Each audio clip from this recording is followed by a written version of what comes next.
Bueno, hola, estamos con el profesor Gustavo Nefa, socio de Research for Traders, licenciado en Economía de la Universidad Nacional de La Plata, además docente en la Universidad Nacional de La Plata y en otras facultades de todo nuestro país, donde dicta cursos de posgrado. Así que la verdad que para mí un gusto y un orgullo estar compartiendo un ratito con él para que nos cuente su experiencia en el mercado de capitales y en esta ocasión en particular para hablar un ratito sobre títulos de renta fija, en particular los bonos. Así que, Gustavo, aprovechando este tiempito que tenemos y este rato que vamos a compartir, me gustaría que nos cuentes qué tenés en cuenta o qué cosas le sugerís a tus inversores o a las personas a quienes asesorás al momento de comprar un bono o de elegir un bono para incorporar en su cartera de capitales. Bueno, muchas gracias Ricardo para darme la oportunidad de estar en este espacio. La pregunta es muy amplia y creo que tiene que incluir el horizonte de inversión, tiene que incluir el grado de aversión al riesgo y tiene que incluir la expectativa de rendimiento. Y como bien sabes, riesgo y rendimiento van de la mano, son la misma cara, pero de la misma moneda, pero donde vos ponderás los riesgos y obtenés un rendimiento y en donde no podés obtener más rendimiento sin asumir más riesgo. Entonces, los bonos claramente son una clase de activo que tiene una volatilidad en términos estadísticos o de riesgo menor a la de la renta variable, lo que son las acciones y otros instrumentos de renta variable, a los cuales no hay un retorno esperado a determinada fecha. En cambio, los bonos son instrumentos de renta fija en donde existe un flujo de fondos a lo largo de la vida del bono y el vencimiento te determina la muerte o el vencimiento, la expiración de ese contrato entre el acreedor, aquel que recibió, el emisor, perdón, aquel que recibió los fondos y el acreedor que le dio los fondos. Entonces, ¿cuáles son los temas que uno tiene que tomar en cuenta? Bueno, básicamente la expectativa de rendimiento que uno tiene. Hay en el mercado de bonos internacionales expectativas de rendimientos muy bajas porque los niveles de tasa de interés en los mercados internacionales han ido bajando sistemáticamente.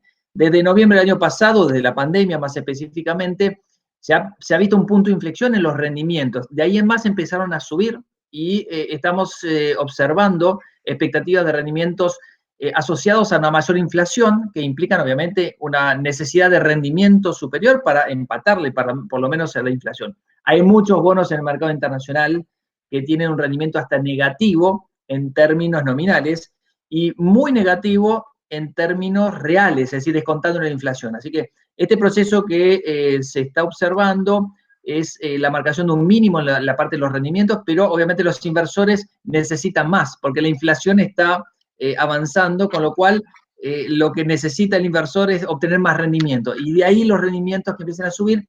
Y obviamente lo peligroso de todo esto es cuando en un esquema de renta fija, ¿sí?, donde tenés cupones ya predeterminados, un vencimiento de capital predeterminado, cuando las tasas de interés de referencia suben, los precios de los bonos caen. Con lo cual es un momento en donde hay que tener mucho cuidado con aquellos créditos que son de menores ratings o de menores calificaciones crediticias por parte de las agencias calificadoras, y por otro, en la extensión, es decir, aquellos bonos que son muy extensos o largos en el tiempo, que son mucho más sensibles, como ya sabés, a las variaciones de la tasa de interés. Recién comentabas respecto de los ratings de las calificadoras de riesgo y a la vez también hablabas de riesgo y hablabas de rendimiento. Y nosotros estamos en una situación donde tenemos bonos propios de nuestro propio país que juega mucho esta diferencia entre riesgo y rendimiento. Eh, ¿Qué tanto enfocás o qué tanta atención le prestás? Yo me imagino que como economista analizás mucho la situación económica de nuestro país a la hora de elegir esta alternativa, ¿no? De comprar uno de nuestros bonos, por ejemplo.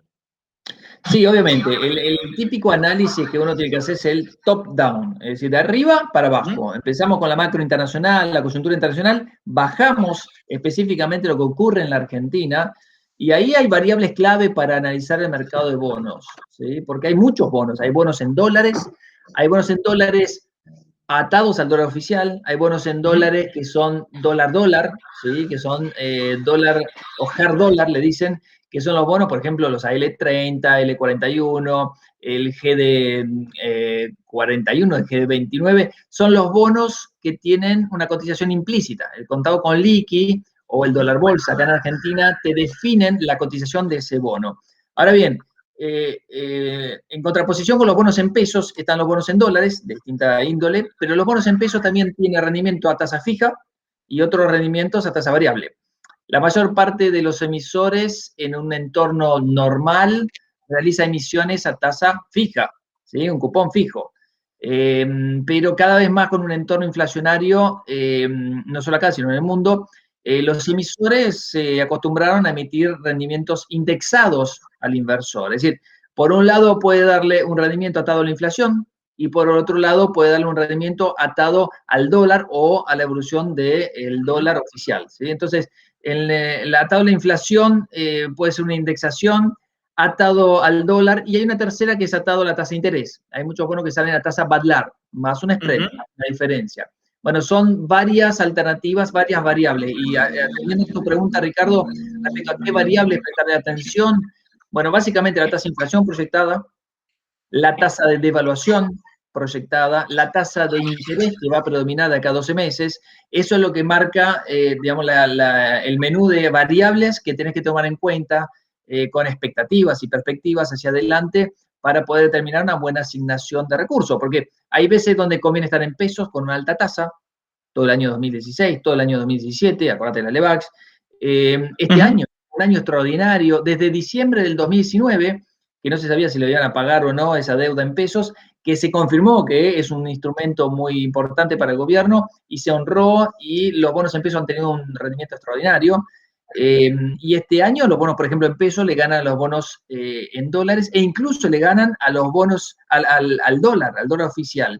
Entonces, hay un rendimiento que hay veces que conviene estar en pesos y hay rendimiento que por ahí conviene ponderar la posibilidad de estar indexado en dólares, ¿no?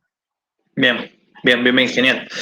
Y hablando de esto y suponiendo que tenés un cliente que quiere escapar del riesgo argentino y que quiere comprar en el exterior, pero es un pequeño inversor, ¿qué posibilidades tiene o tiene alguna herramienta para poder invertir en títulos de renta fija en el exterior?